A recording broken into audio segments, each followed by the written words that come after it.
Noswaith dda, a chroeso cynnes iawn i chi gyd. It's lovely to be here. Welcome to everybody, and thank you to Susie and the Welsh Centre for International Affairs and Cytun Churches Together in Wales for organising our evening. Deon ti ddewid wi, I'm the Dean of St David's. I've been at the cathedral here for nearly 3 years.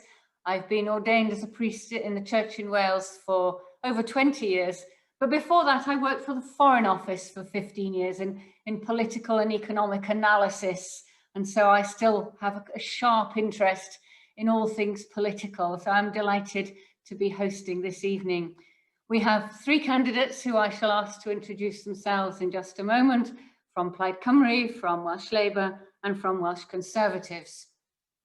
The form of this evening is that we will begin with each of them introducing themselves and their party, saying something about the role of the Senedd and the place of Wales within the wider union, and all those questions about devolution, etc., which form our context. Then, as the evening progresses, we will work through 4 different areas: climate and nature emergencies, education and the new curriculum. Then we'll take a 5-minute break, turn again to poverty and inequality, and being a welcoming nation. And in each of these 4 areas, I shall ask the candidates in a different order each time to give a sort of introductory comment about the views of their party in this area, and then we'll pick up the questions as they come up in the Q&A and the questions that have been put in advance. Then everybody will wind up. They'll have 3 minutes for their closing comments. And there's a chance just for Susie once again to do the tidying up from the housekeeping side of things. And the aim is to finish pretty much as close as we can to 8 o'clock. So then, let us begin. And first of all, to introduce yourself, your party, to speak about the Senedd and about Wales, gwelwch yn dda, Siân Gwenllian. Diolch yn fawr iawn I chi, a diolch yn fawr am yr cyfle I ymuno yn yr noson yma. Thank you very much, and it's great to be able to share this evening with Mia and Jeremy, and I'm sure we'll have some good discussions. Dwi wedi cael y fraint o gynrychioli'r ardal lle ges I fy magu ers 2016. Fel yr aelod o'r Senedd dros Arfon, dwi'n cynrychioli Dinas Bangor, Tref Caernarfon, hen ddyffrynnoedd llechi, Dyffryn Ogwen a Dyffryn Anlla, a nifer fawr o bentrefi lle mae'r iaith Gymraeg yn fyw ac yn iach ac yn ffynnu bob dydd. Dwi wedi bod yn aelod o Plaid Cymru ers bod fi yn 2 ar 15 oed, oherwydd bod fi'n credu y bydda bywydau pawb yng Nghymru yn well petai ni yn gallu gwneud penderfyniadau am ddyfodol Cymru yma ar dir Cymru. Ond ar hyn o bryd, wrth gwrs, nid ni sydd yn dal ar y wena. Does gynnon ni ddim hyd yn oed gyfrifoldeb dros gyllid, ac felly da ni yn cael yn dal yn ôl gan fod cynifer o'r levers economaidd yn wylo San Steffan. Dod I ddim enghraifft yn bosib I ni gael cynllun ffyrlo ein hunain pam wnaeth Llywodraeth Cymru benderfynu fod angen clo byr cyn y Nadolig, ac mae llawer yn gweld hwnnw fel tropwynt yn y drafodaeth ynglyn ag annibyniaeth. O'r pleidiau mawr, dim ond Plaid Cymru sydd yn credu mewn annibyniaeth, yn credu fod dyfodol Cymru yn well wrth I ni gymryd ar y wena yn hunan. Mae llafur yn aneglur ar y gorau a'i haelodau seneddol yn wrthwynebus ar adega, a hyd yn oed I ddatganoli ychydig mwy o rym i'r Senedd. Ac wrth gwrs mae'r toriaid yn undebwyr mawr ac yn wrthwynebus I annibyniaeth I Gymru. For the first time in the Senedd election, the people of Wales will be able to vote to take their own future into their own hands. We believe independence to be the only sure and sustainable means of achieving social and economic progress. So a Plaid Cymru government would empower the people of Wales to decide the future of our nation in an independence referendum. I believe that there's a rising tide of support for independence and that Wales is eager to be taking hold of her own destiny.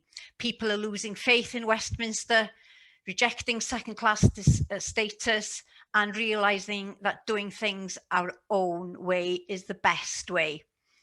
But if people want independence, of course, they've got to vote for it on May the 6th, and the only party that will start us on that path is Plaid Cymru, with a promise of referendum on the future of Wales. So we're faced with a no-deal Brexit and the breakup of the UK within the next 5 years. So the Senedd must have an option at its disposal to allow Wales the right to choose its own future. And Welsh independence can be a force for good to reject the aggressive, insular and backward-looking politics of Westminster for the politics of hope, for caring and of community, so that we can all be standing tall amongst the other nations of the world. Diolch. Ah, there we are, within the 5 minutes. Diolch yn fawr iawn, thank you. Right, Jeremy, the ball is now in your court. Your 5 minutes starts now.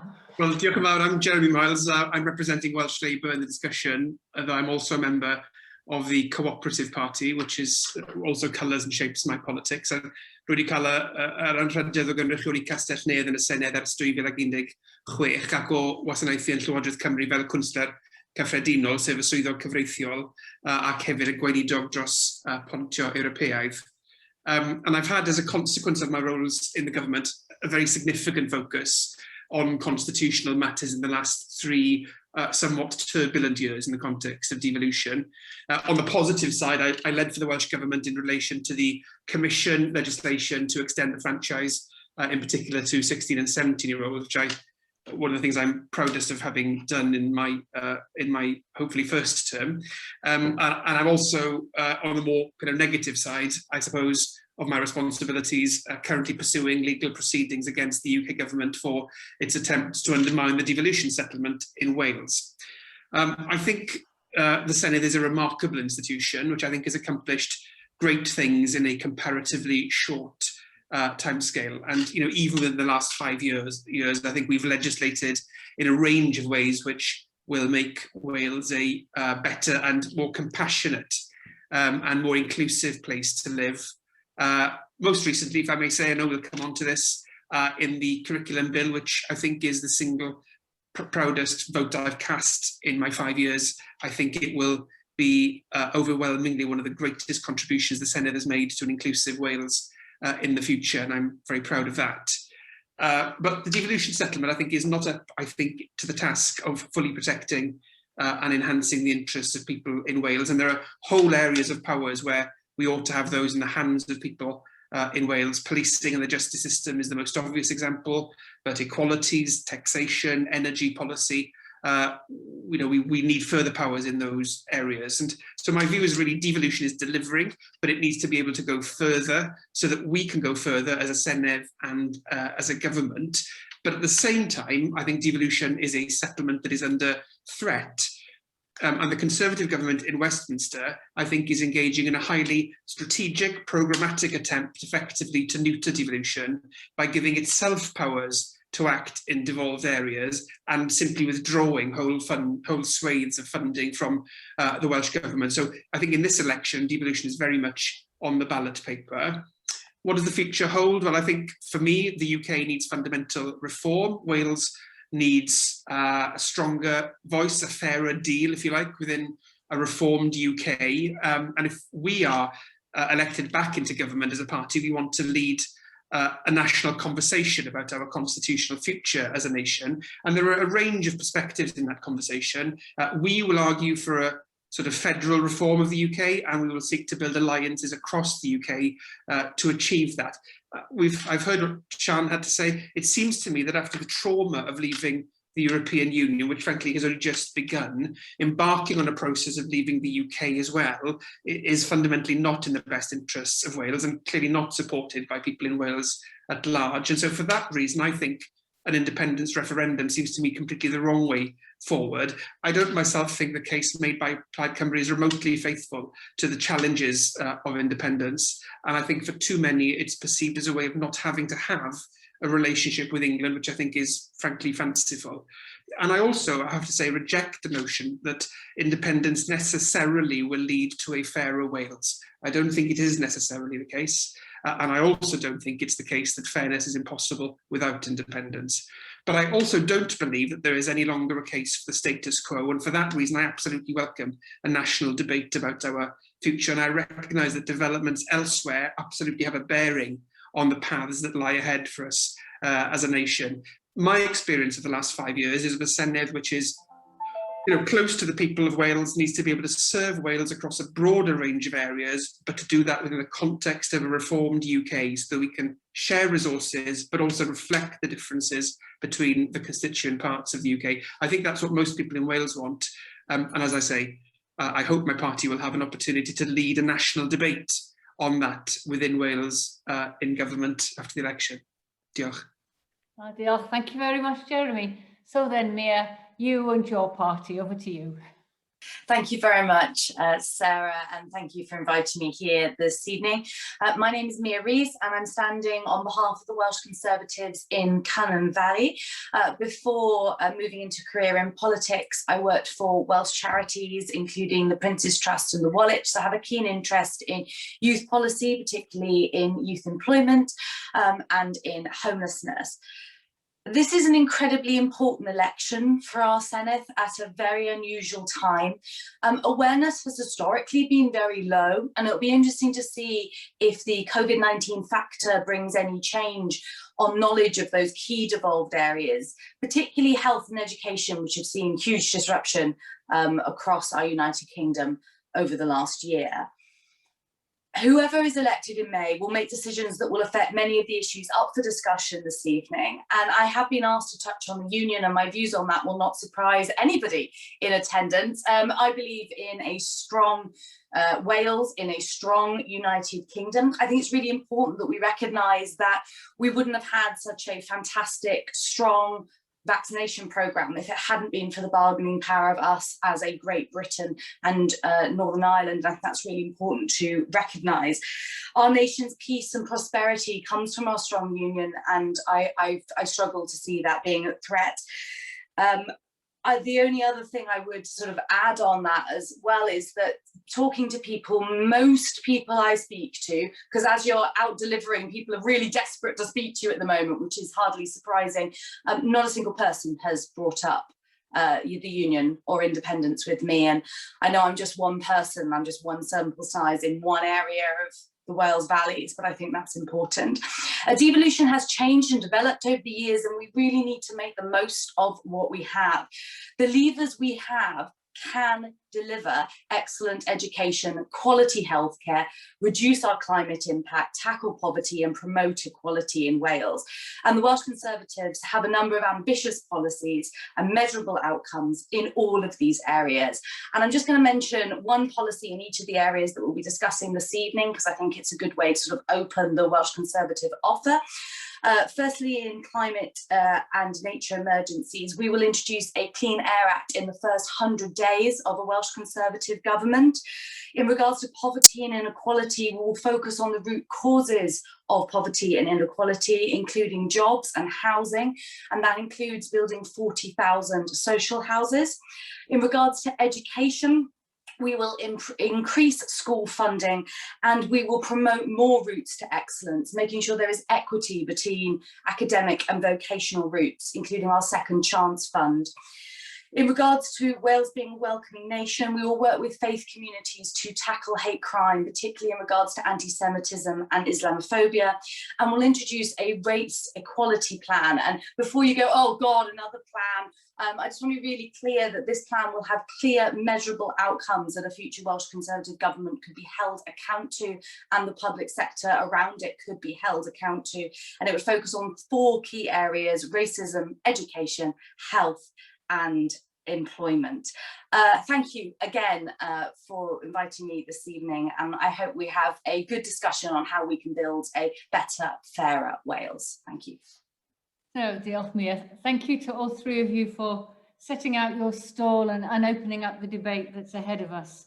So our first specialist area, so to speak, is climate and nature emergencies. Earlier today, in fact, the Church in Wales and its governing body passed a resolution which declared that there is indeed a climate emergency and that this requires an urgent and rapid global response. They've decided they should divest from fossil fuel and plan for net carbon emissions by 2030 if possible. So, what is your response on this area, looking at the big picture, upcoming COP26, but also looking at what can we do within Wales, and particular areas that have been highlighted in questions that we've received beforehand relate to Llwybr Newydd, the Welsh Government's transport strategy, and also the challenges in relation to social housing and making sure that new building is as low carbon as it can be. Right, so what I'm going to do is ask everybody to speak for 2 minutes in this area. If you're watching, please do start putting your questions up on the Q&A, and we'll pick those up once everybody has had a chance to speak. So I'd like to go different order this time. First of all, to you, Mia. Thank you very much, Sarah. So it's a good area to start in. We would set an aim for Wales to be net zero by 2050. I already mentioned the Clean Air Act that we would introduce in the first 100 days. Illnesses as a relation of pollution are on the rise. It's really important that we tackle those as well as the other things around that.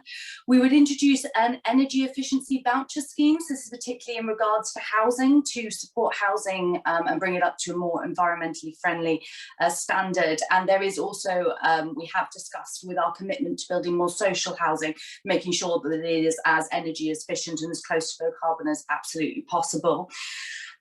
We would invest in regards to transport, which was part of your question. We would invest 50 million in a fast charging network across Wales to make using electric vehicles more sustainable in Wales, because in some areas it very much isn't. You could drive from one end to the other, but you wouldn't be able to drive back because your battery would be flat.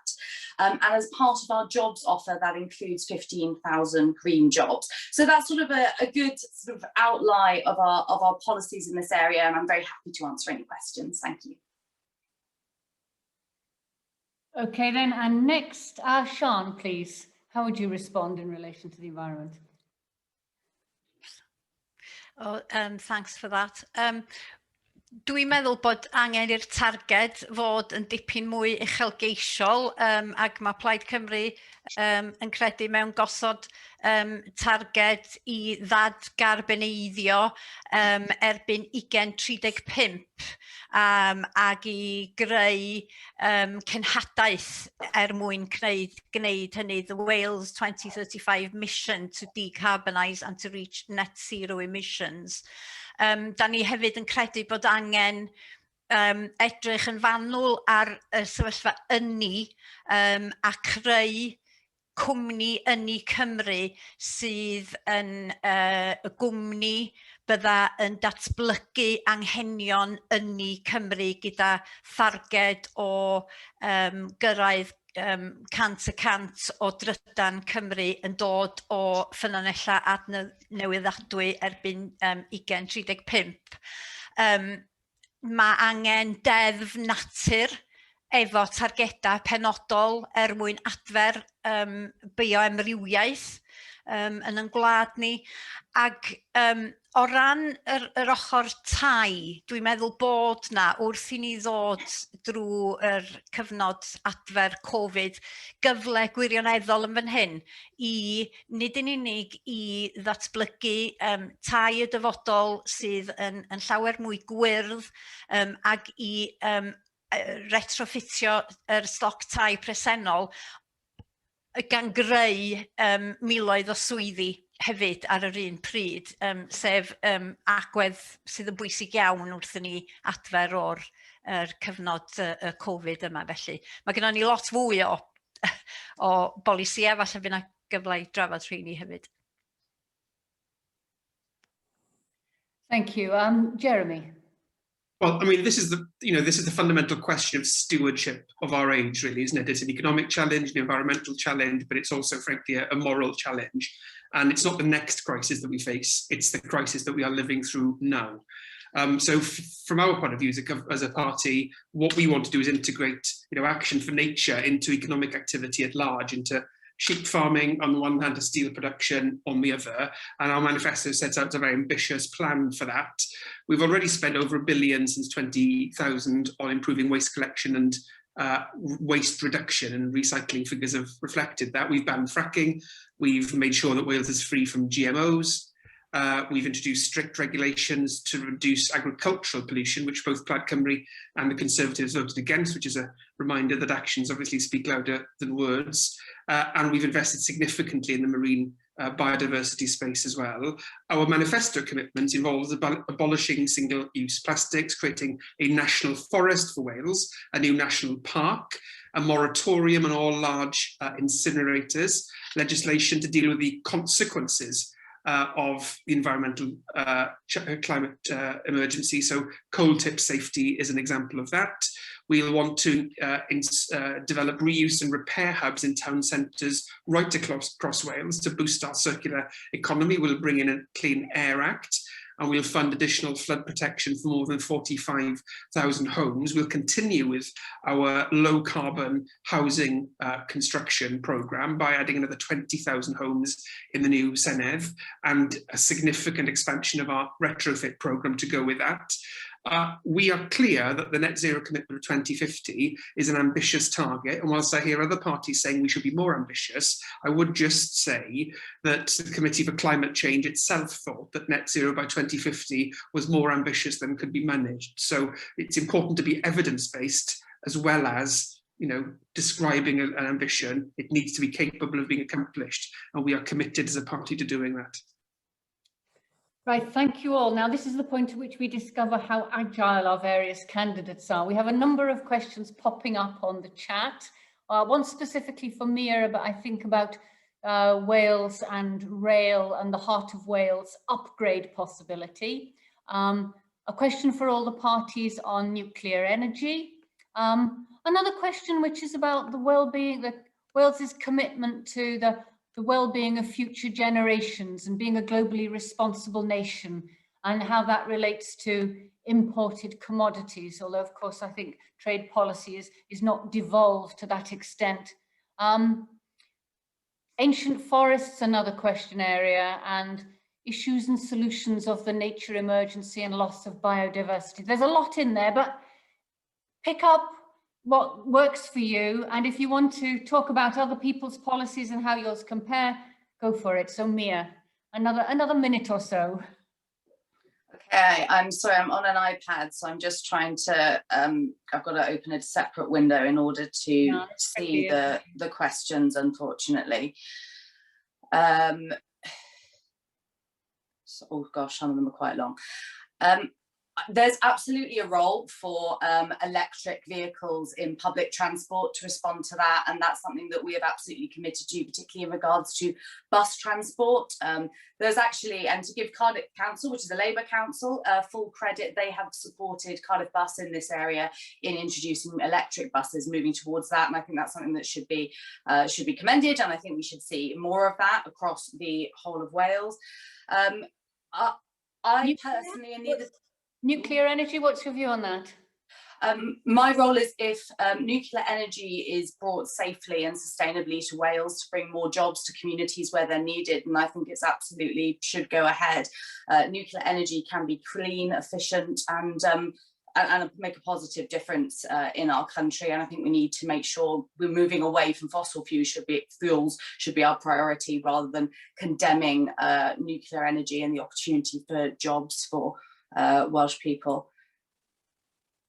Okay, I think I'm going to move to Siân next. If you'd like to pick up, are you able to read the questions as they come up?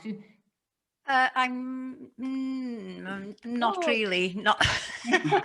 Okay, well, see what you make of nuclear energy, cross Wales railway line. Should we have the Heart of Wales upgrade? What have we got?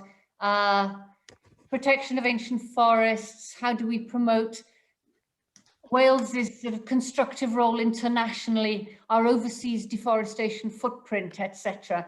There's a lot in there. Just pile in, and there's a lot in there. Yes, where we've got ambitious plans for improving the railway infrastructure in Wales, and one of the plans that we have is to create a railway down the western side of the country.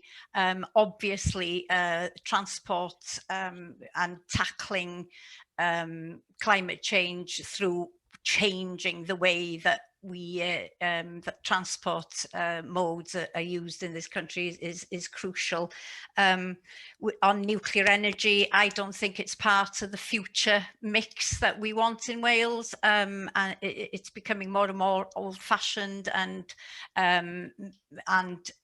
becoming very pricey as well, and I think there are plenty of other, there's scope for plenty of other modes of energy, and that's why we need an energy company to bring all these different aspects together, and to map out exactly what we need in an energy atlas, and to be promoting new forms of energy. The Nature Act, I think, is something that really shows our commitment to closing, to start to deal with the problems of lost habitats and biodiversity, so that also is an essential part of our ambitions in this area. Right, Jeremy, what about you? Oh, you're muted. It was bound to happen sooner or later in the Zoom, I would have to say. You're muted. First one to go. Yeah, sorry about that. You'd think by now that we'd got it down pat, but sorry. I think I heard three kind of major themes. One was around transport, one was around nuclear, one was around biodiversity loss. So just on each of those, I mean, what we want to do is, to continue to build, frankly, on the foundations that I think we've very well established in the last Senedd term, which is around a massive expansion of support for active travel and increasing support for public transport. Obviously, we've brought the Wales franchise back into public ownership, and clearly significant investment in bus services around demand responsive travel and environmentally friendly public transport in particular, and making sure, and actually seeing this as a whole is really important. So, setting the target for 30% of employment to be remote from the workplace, I think, that's all part of the larger picture, really, of how you practically deliver some of these things on the ground. But certainly, kind of, clearly continuing to upgrade the rail network is obviously fundamental to our ambitions. On the question of nuclear, I mean, clearly the easy answer to the question is no. Let's not have any nuclear. There are very few criticisms given for answering in that way, but it is a more complex picture than that. And I think many of us who have a kind of long-term antipathy to nuclear in general, wrestle with, bluntly, the significant contribution it can make to ensuring a decarbonised energy supply. I don't think there's any question about that. Plainly, it can make a significant contribution to that. And it seems to me that fundamental challenge is to decarbonise our energy supply. Now, if there are other routes which deliver the same... Can I wind you up? Sorry, I was getting yeah, into sorry. this. He's going for. But what I want to do is push us onwards and turn our focus now to education. And I think all of you mentioned the new curriculum, or certainly several of you mentioned the new curriculum. And that, I think, is the key area around which questions have come in. A question, first of all, about whether it should be implemented in September 2022 or postponed because of the pandemic. So that's the big question. And within the content questions, people are asking about how to build a culture of peace and non-violence. There's another question around what should be included in the new code for relationships and sexuality education.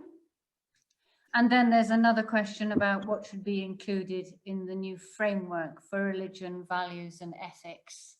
Okay, so it's a bit like your starter for 10. You're 2 minutes on this topic. Deviation, fair enough. Repetition as you like. Your 2 minutes start now, Jeremy. Oh, thank you. Well, as I mentioned in my opening comments, the vote cast in favour of this legislation is one of my proudest moments, really. Just to be absolutely, clear, I think it's as the NSPCC would tell us, it's a curriculum which has people well-being and safeguarding at its heart. And I was frankly very dismayed to see the number of votes from other parties against it. I may be naive, but I was genuinely shocked by that. Myself, I think that providing for embedding inclusive RSE education in the curriculum is fundamental to making Wales an inclusive country. I speak as a gay kid who went through school who never had his own experience reflected back at him, and we're a diverse country. We want to encourage people to feel comfortable in their own skins. And so I was proud to vote for the bill on that basis. I think it does great things for Welsh language education and for teaching children their place in the ethical universe around values, religious perspectives, and I think that is integral to the development of an individual. And I myself think that every child is entitled to the full curriculum in that regard, and we owe individual children that responsibility. We are coming at it after a period of a year of trauma in schools. In terms of what teachers and staff and pupils particularly have had to go through. But I still think, speaking to people in my own constituency, actually people think there's an opportunity, to make the introduction of the curriculum next year a real success, learning from what we've been through in the last year. So I myself am very optimistic about it. I'm happy to answer any questions that anybody has, obviously. John, do you share that optimism? Dwi'n meddwl bod rhaid ni wrando yn ofalus iawn ar be mae'r proffesiwn yn ddeud wrthon ni. Maen nhw wedi bod yn gweithio mor galed ac mae yna broblemau yn codi o ran hunan les ac o ran y straen maen nhw wedi bod o dan fo.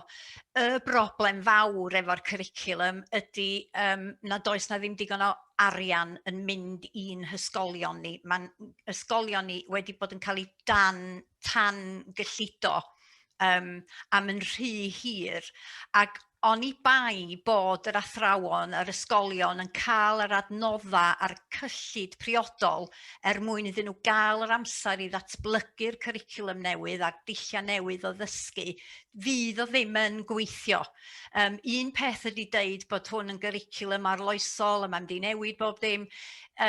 Mae gynno fo'r potensial i wneud hynny, dwi'n cytuno.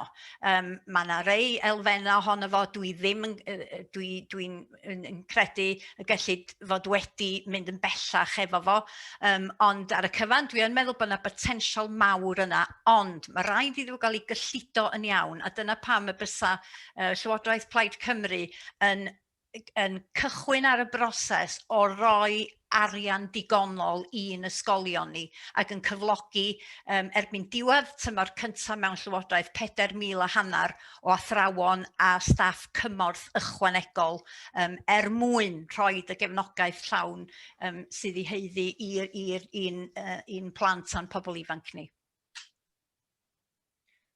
Oh, now, Jeremy, I'm going to go to Mia first, and then Jeremy, if you want to come back on what Siân has said after that. Mia. I think Siân will be quite surprised to hear this at this point in the scene, but I absolutely agree with Siân in regards to the underfunding of schools, and the Welsh Conservatives have also committed to 5,000 more teachers. I was really proud that the Welsh Conservatives actually put in an amendment to the curriculum bill to allow schools the option to delay it if they'd found that this year with COVID and everything was just too much and they just weren't ready. And it was that sort of option to be able to do it. Unfortunately, it wasn't supported. But if a Welsh Conservative government was returned in May, then we would still provide schools with that option to be able to delay in order to be able to really deliver. And what would happen is that they would then have to catch up. So they'd have to introduce it into both year groups. It wouldn't be year groups that would be behind. On regards to a culture of peace, it includes ethical and informed citizens, and I think it's what underwrites that which is critical in order to embedding that culture in our schools. In regards to the code for RSE, as a young bisexual woman at school, I didn't even know it was a thing. I didn't even know it existed, and it wasn't until I went to university that I actually realised who I really was. And I think that was far too late, and a lot of pain and suffering and confusion within myself was cause for not knowing who I truly was. And it would be much better in order to have those discussions open and honestly in school when I was at school. I'm also really proud that teaching about menstrual well-being will be included in the new curriculum. And I really commend Susie Davis's work on endometriosis and in this area. It's really important that both young women and young men know what a good period looks like and how to recognise what a bad period is. And I think that's a really important part of the curriculum. In regards to RVE, I'm pleased that the SAPRA system will include both religious and secular groups. And I think that's the way forward for a modern and inclusive Wales. Thank you. Right, Jeremy, you wanted to come in. Yes, I mean, I just wanted to sort of take up Siân's point really about her view that the curriculum has potential. You voted against the curriculum bill, Siân, so I'm wondering whether you would have preferred for the curriculum not to have been introduced, or whether you're pleased that it has been. I can answer that, Jeremy, thank you. The bill itself, in my opinion, was faulty. I think the whole idea of the new curriculum and allowing teachers to be creative and measuring young people on their individual progress, all those aspects are fine. But I don't think that there is enough scaffolding around it. There aren't enough guidelines, and that's what the teachers are telling me. And there was an opportunity at the stage when we were passing the actual legislation to include more elements that could be specific, that teachers could turn to. For example, the history of Wales.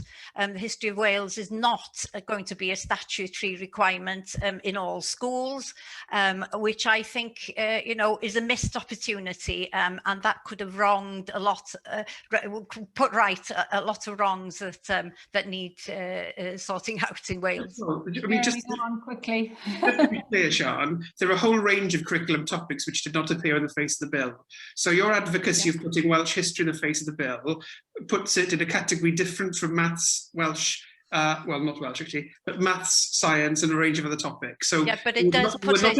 You were not advocating for those to be on the bill. No, but it would be on the bill. And I'm confused as to why you would do one and not the other. Right. Because Okay,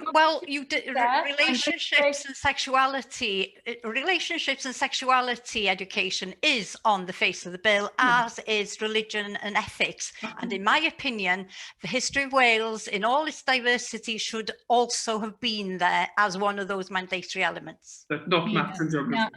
Okay, now Mia, do you want to just chip in quickly, or shall I put in? I've got a couple of other questions about education. Do you want to chip in on this? I didn't have an opportunity to vote on the bill, so I can't comment. Right.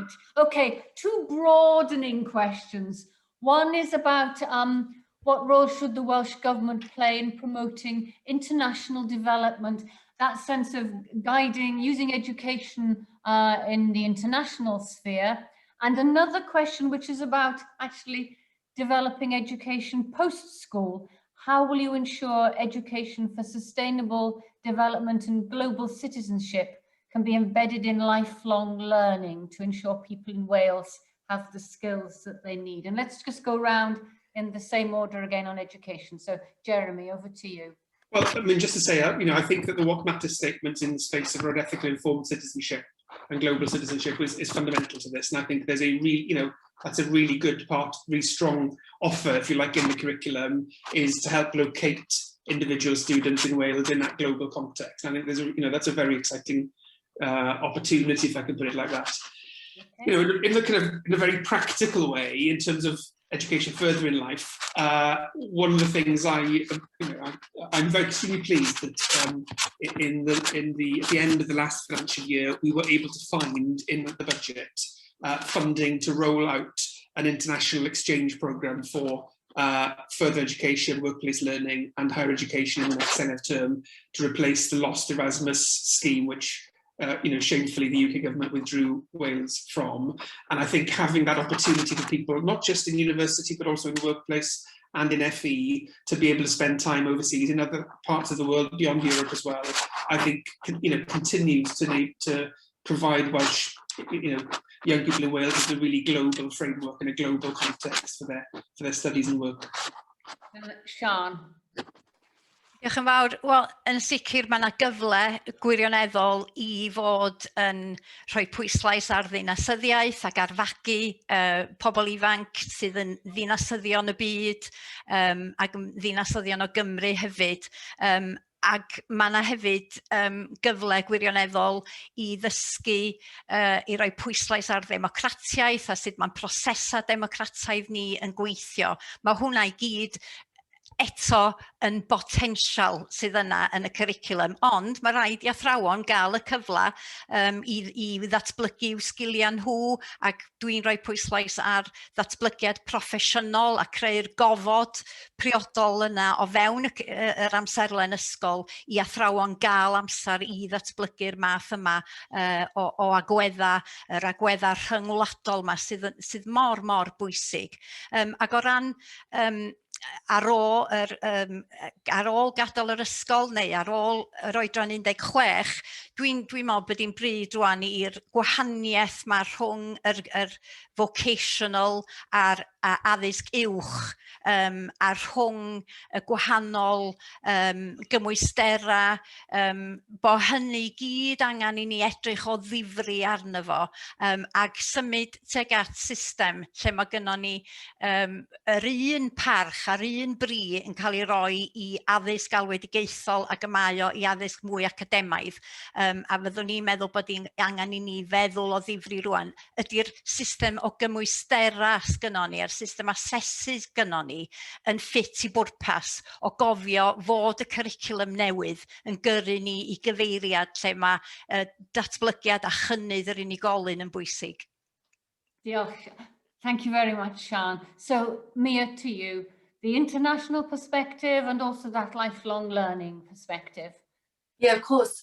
The new curriculum seeks for young people in Wales to be citizens of Wales and the world. And I think what we do with that particular What Matters statement will be interesting.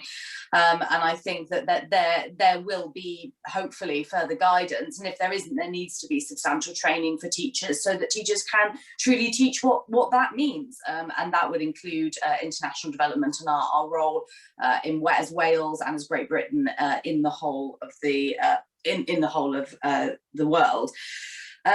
In regards to global citizenship post-16, I think that's a really interesting idea, and I think that there's been a number of sort of attempts at this, which have just led to very frustrated young people feeling that they're doing a sort of Mickey Mouse subject which doesn't gain them anything.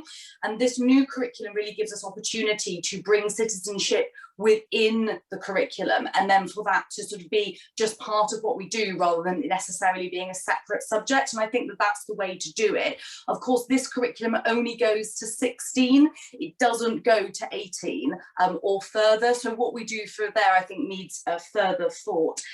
In regards to the end of Erasmus, I think that the Turing scheme, which the Welsh government, the UK government, are introducing, I think it provides really international opportunities for young people in Wales, both in FE and in HE, and I think that's a really positive thing, and I think that we should celebrate that.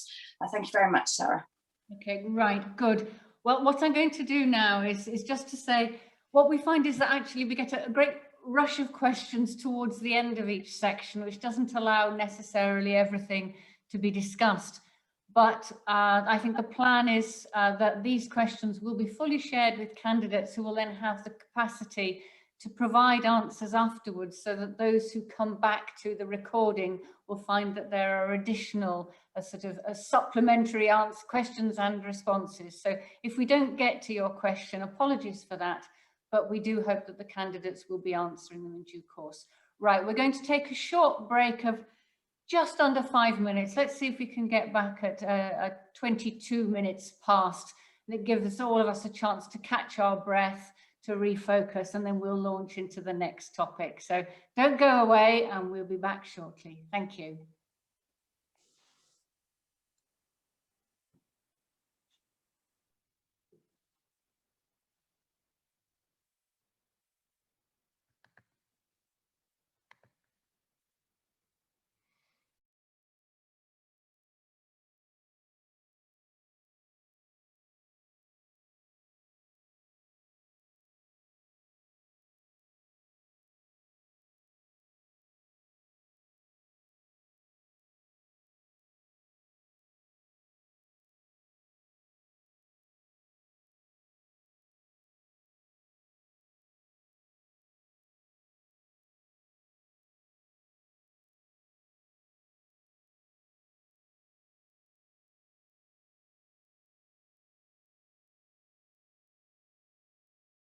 I think are particularly the focus of questions that have come in: skills, work training, the rapid changes that COVID is likely to bring to the workplace. Related to that, I think, again, a big question about how we tackle poverty, inequality and health within Wales. What are your responses towards maximising direct tax income, the redistribution of wealth to poorer communities, council tax reduction scheme, discretionary assistance fund? So one area COVID, one area taxation. And I would like Siân to address this first, please. 2 minutes.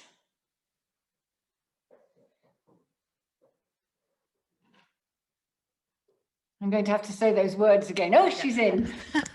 Sorry. Yes, okay, well, indeed, we need to be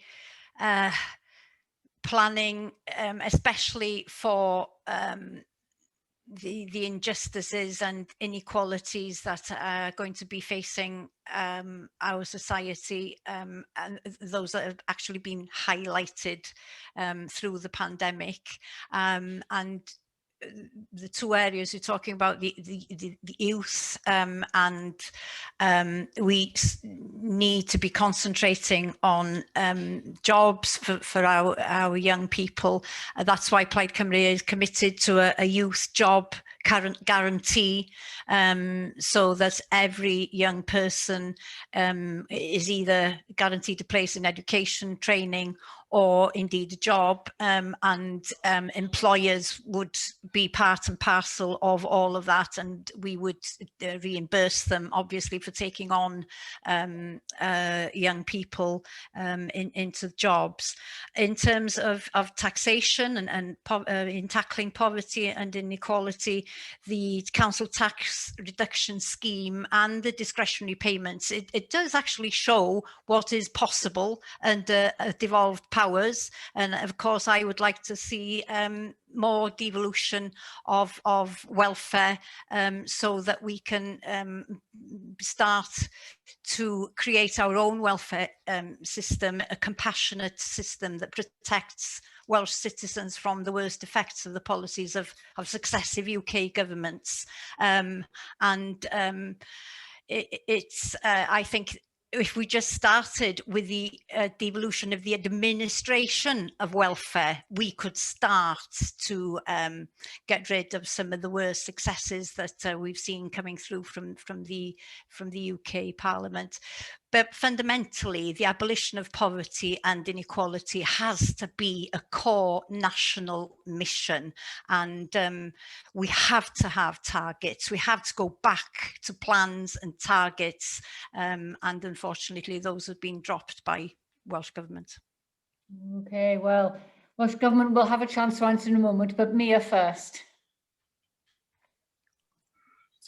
I think the focus on young people post COVID-19 as part of the recovery is absolutely crucial, and that's why the Welsh Conservatives would introduce a second chance fund and also extend the range of subjects that degree apprenticeships can be done in, which would increase the skill set of people and allow them to work on the job whilst they are training, which is such an important element of the apprenticeship system, but to be able to do so at a higher level. And we would also make them wider in regards, at the moment they're in various male-dominated sectors, and we think it's really important that young women also have the chance in degree apprenticeships. Just to touch on what the Second Chance Fund is, it would be open for anyone, so regardless of age, and that would be anyone who didn't get a level 3 qualification, so that's an A-level or vocational equivalent. They would be able to retrain and do that for free at any point if they wanted to, and that would help sort of stimulate and help people gain qualifications in employment. We have committed to creating 65,000 new jobs in Wales, and what's really important is that this is underpinned of them being skilled and well-paid jobs. I think that's really important and shouldn't be lost within this discussion. It can't just be a job, it needs to be a skilled and well-paid job that has opportunities going forwards. In regards to tax, we are a low tax party. As Conservatives, we believe that low tax stimulates the economy and brings money in. We would freeze council tax for 2 years, and we feel that the Welsh Government hadn't made the great amount of use that they could of the land transaction tax, which is our equivalent of stamp duty. I think it's really great, really important that we use the tax system that we can to really stimulate the Welsh economy and move it forward as it be. And actually, we agree with Siân in regards to targets. Any government needs to be held accountable for its decisions and what it says it will deliver. And in regards to targets on poverty, unfortunately, the Welsh Government have missed theirs on fuel poverty. And it's really important that we set targets and we meet them. And if we don't meet them, we don't just get rid of the target. We set a new target and hold ourselves accountable for delivering on that. Thank you. Right then, Jeremy, over to you. Well, just on the Mayor's last point, just a reminder that the UK government's funding to the Welsh Government is in real terms worth less now than it was in 2010. So I agree with all the laudable points that Mayor was making there about progressive use of funding, but it does rather require a Conservative government in Westminster which is committed to progressive policies, which we don't have. But on the points of the question, it's absolutely clear that there is an obligation to make sure that young people do not carry the burden of COVID with them throughout their working lives or throughout the rest of their lives. Our youth young persons guarantee will ensure that anybody under the age of 25 will receive an offer of work through Jobs Growth Wales or an apprenticeship, including a degree apprenticeship, or support for training or education or to start their own business. And just to reassure Mia as well that 60% of the 100,000 apprenticeships created in the last Senedd term were taken up by women and young women. So actually they've been a significant contributor to solving one of the other challenges, which is that women in particular and young people have both been overrepresented in sectors which have been in lockdown and so have carried that burden more perhaps in other parts of the community. I just want to say about the particular experience of Black, Asian, minority ethnic communities coming through COVID as well, just to remind everybody with the work of Emmanuel and Bona in particular around the socioeconomic factors underlying some of the challenges that members of Black, Asian, minority ethnic communities have suffered. And I think there's a job of work to be done to implement the recommendations in his, I think, very hard-hitting report. And I think that's a government challenge, but also a challenge for all of us. But also in our manifesto, there's a commitment to paying the real living wage in the social care sector, which we've seen really under strain in the last year, as well as also tackling pay gaps where they're based on discrimination in the context of protected characteristics and bringing in inequalities legal service in order to support that, and also creating jobs as a consequence of an expansion of our house building programme. On the question of taxation, I think we've been able to do a lot through the council tax reduction scheme and contributing further funds to the DAF, which has been, a very modest, if you like, tool at the hands of the Welsh Government to help people in particular distress during COVID. I myself agree with the point that Siân made about the devolution of administration of welfare. I do think that's absolutely worth exploring. But I would also say the broad picture in relation to income tax, we have said, my personal position in the past has been that government should be bold in using those powers, but I absolutely do think that in the context of the economic pressures of COVID, we need to make a commitment to people that we wouldn't be taking money away, during that period whilst the economy is recovering. Right, thank you. Oh, you're all so good at doing this Zoom etiquette. And here's Mia, who's been raised her hand because she's going to come back at something I think that you said, Jeremy. I just wanted to qualify that my point on apprenticeships was in relation to degree apprenticeships and it being much lower for women on degree apprenticeships and women having the opportunity to access those higher level apprenticeships. Right. And absolutely agree with Jeremy on regards to other level apprenticeships. It's fantastic that young women have taken those up. Thank you. Right, let's see if we can manage sort of another minute or so. Just a quick response on a couple of other areas in relation to poverty. One is about the response to the needs and involvement of disabled people in Wales and more generally reference to the United Nations Convention on the Rights of Persons with Disability. Another question is about how do we include people living in poverty in the decision-making process more effectively? And as a rider to that, a particular question to Mia, whatever happened to David Cameron's Big Society? So then, Siân, if we can keep it crisp, because then we can move on to the next topic. Yes. Disabled people have been affected disproportionately by the pandemic, and they're definitely one of the groups that need that particular specific focus in our recovery plans going forward. And as Jeremy has pointed out, the Black and minority ethnic group is another specific group that needs that focus. And so across government, we need to be thinking about these specific groups that are being affected. And it's not the work of just one department or one section of government. It has to be an intergovernmental approach. And my worry is that we tend to see Welsh governments thinking in silos, and we need to move away from that kind of approach. And dealing with COVID recovery gives us that opportunity, and to really use the Future Generations Act to give that intergovernmental approach to tackling inequalities wherever they happen. And in terms of trying to involve people in a better way, I think we should be thinking of people's assemblies and that kind of approach, that where we do actually try and get across cutting or that the approach that brings all sections of community into the discussion, because there are large sections who are not around the table at the moment, and they should be there. Right, thank you. Mia. In regards to disabled people being included better in the policy process, I would agree with that point. I found in my own personal experience, if people think it's directly related, like health, for example, they will speak to disability groups. But if it's on something like active travel, for example, maybe people won't have thought. Now, I'm not saying that that's sort of blanket across all, but I think there needs to be more of a, right, we need to make sure that we listen to these people. We need to make sure that we bring these groups in. And it's important as well that we don't just speak to groups that represent people, for example, with disabilities or those in poverty, but we also speak to those with lived experience. And I've been really lucky to in the past been at fantastic focus groups which have involved that and shown that it does work and it does lead to really positive policy development. Was as a policy person, the way I look at things is not as good, if I'm completely honest, as someone who has physically experienced whatever it may be. So yes, absolutely with that one. The big society was not a new concept. David Cameron absolutely did not invent it. He was the one that gave it that title and the one that talked about it.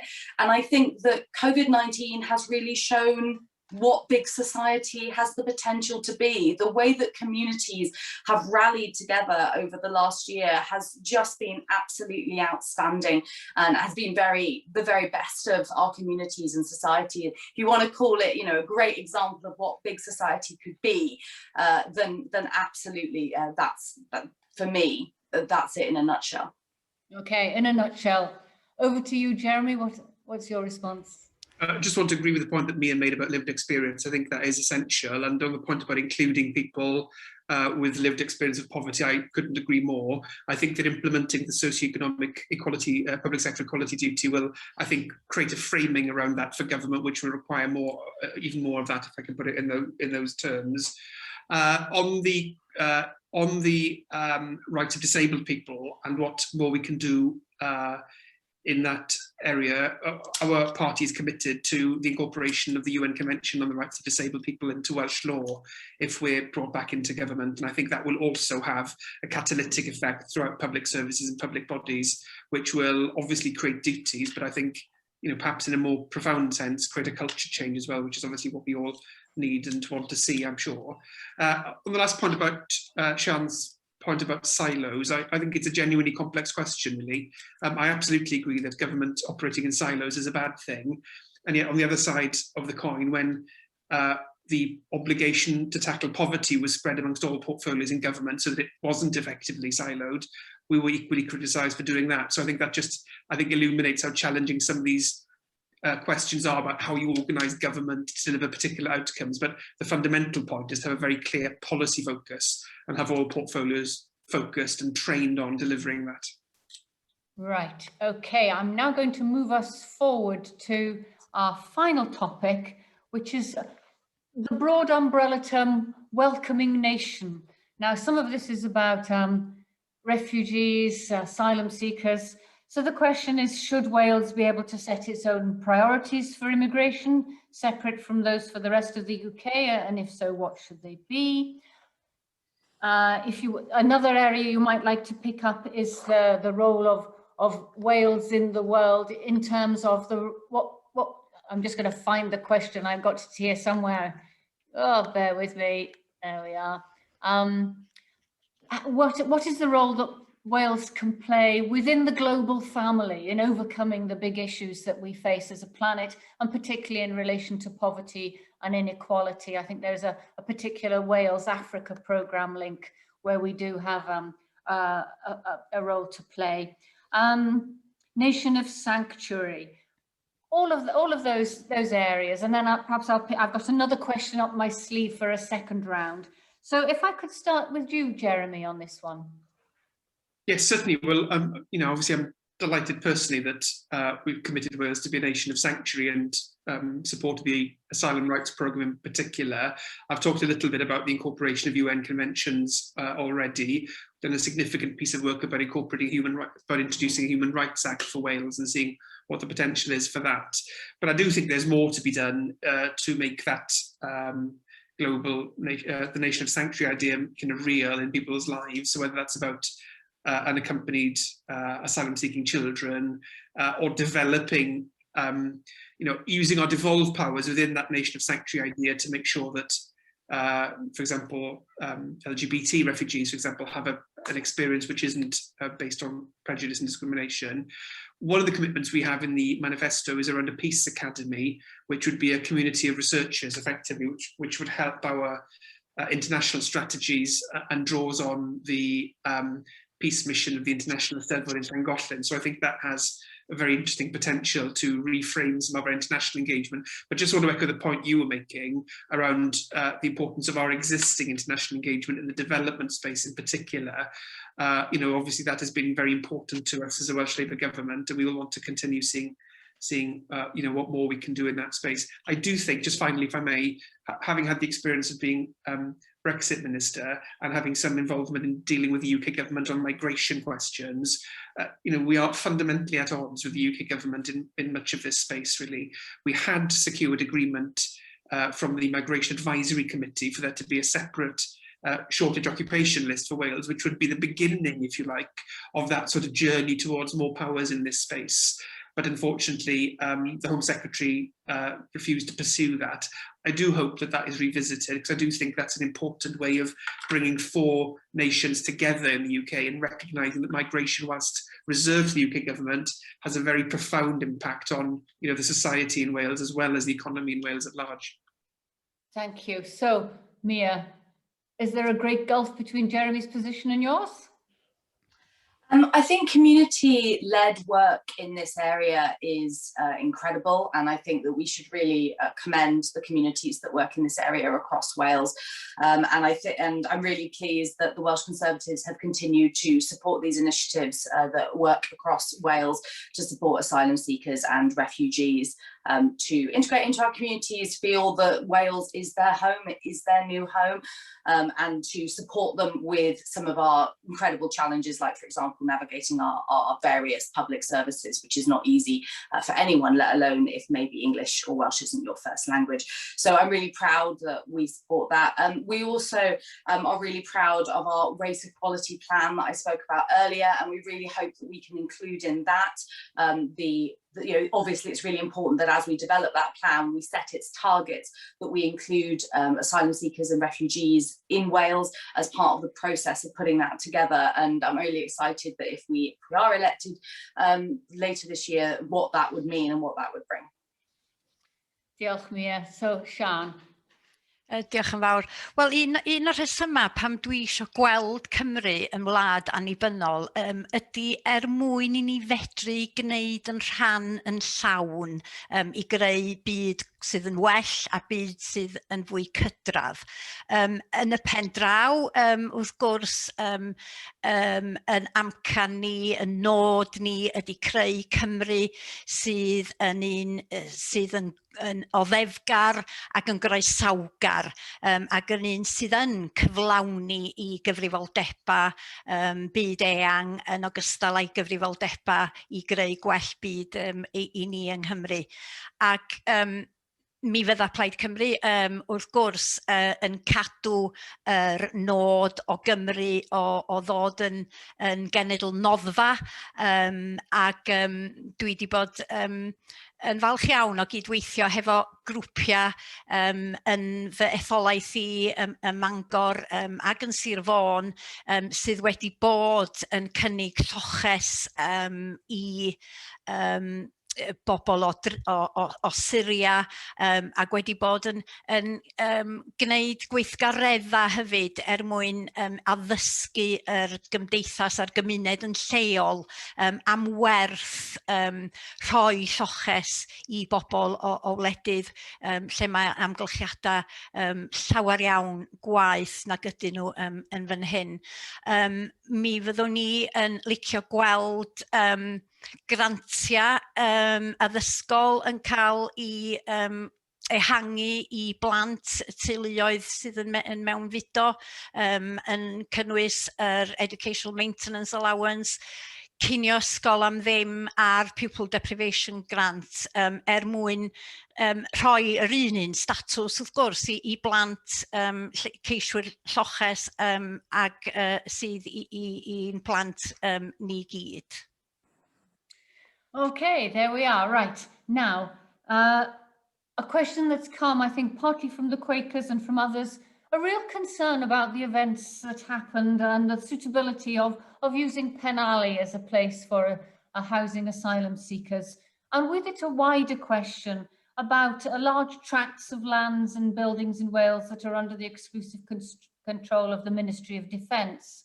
And should these be taken into Welsh control, etc., etc. So, And a particular question to Jeremy, what happened to communities first?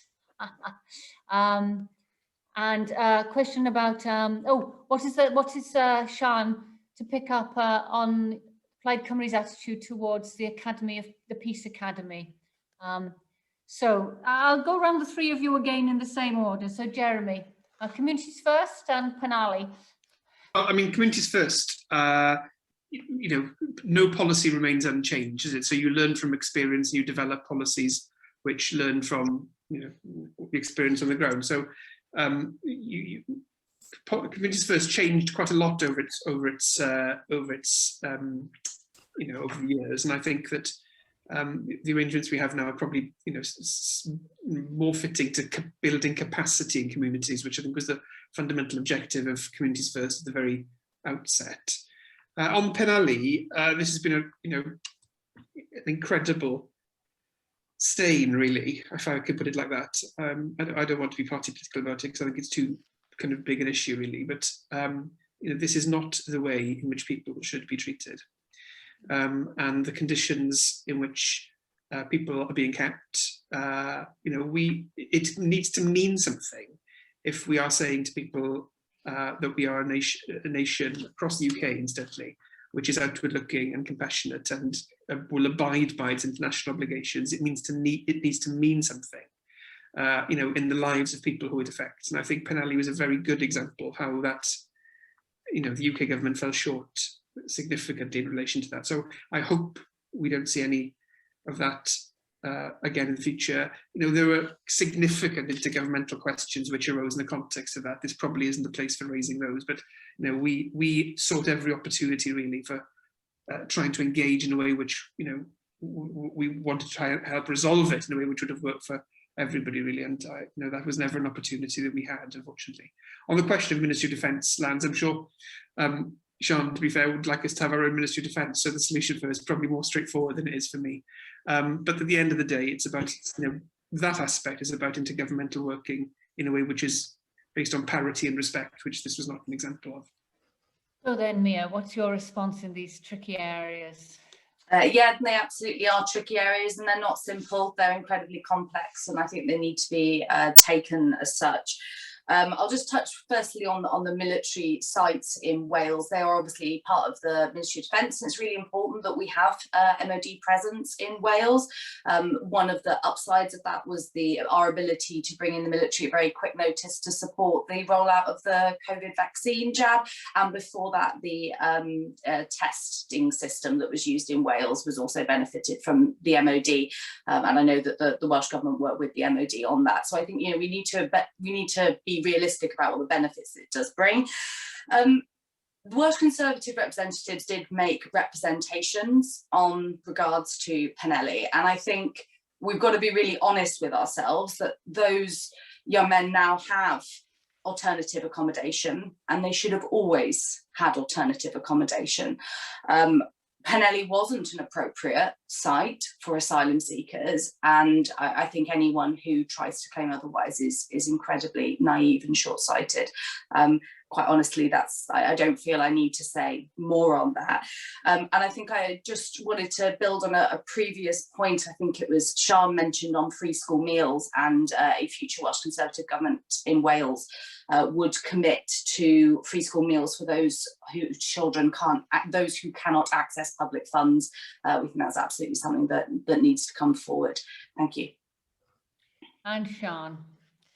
Wel, yn sicr, oedd y ffordd y gafodd ceiswyr lloches i trin yn gwbl gywilyddus, ac yr amoda byw oedden nhw yn gorfod diodda, ddim dyna di'r ffordd i ni fod yn creu yn hunan yn ddelwedd o genedl noddfa.